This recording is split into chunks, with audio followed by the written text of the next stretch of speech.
চোর সমাজে বসবাস করে দুই প্রকার। কয় প্রকার? দুই প্রকার। চোর চেনেন তো? চোর চেনেন?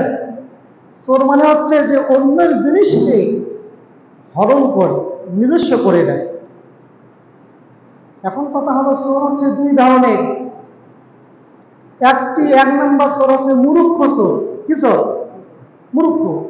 আর দুই নম্বর চোর হচ্ছে শিক্ষিত চোর। কিন্তু মূর্খ চোরের চাইতে আমাদের সমাজে শিক্ষিত চোরের দ্বারা এই সমাজে বেশি ক্ষতি হয়। মূর্খ চোরের অস্ত্র হচ্ছে হয় পিস্তল, নাহলে ছুরি, যে কোনো একটা আনুষঙ্গিক অস্ত্র হবে। কিন্তু শিক্ষিত চোরের অস্ত্র হলো কলম। কি?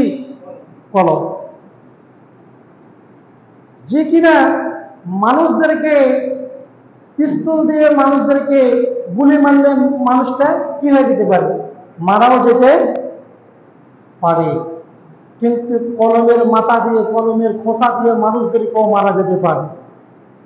কলমের খোসা দিয়ে নির্দোষ মানুষদেরকে দোষী বানাতে যায়, যায় না? কলমের খোসা দিয়ে দোষী মানুষদেরকে নির্দোষ বানানো যায়।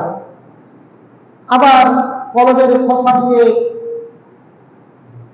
দোষী মানুষদেরকে নির্দোষ বানানো যায়, নির্দোষ মানুষদেরকে দোষী বানানো যায় শুধুমাত্র কলমের খোসাই দিয়ে।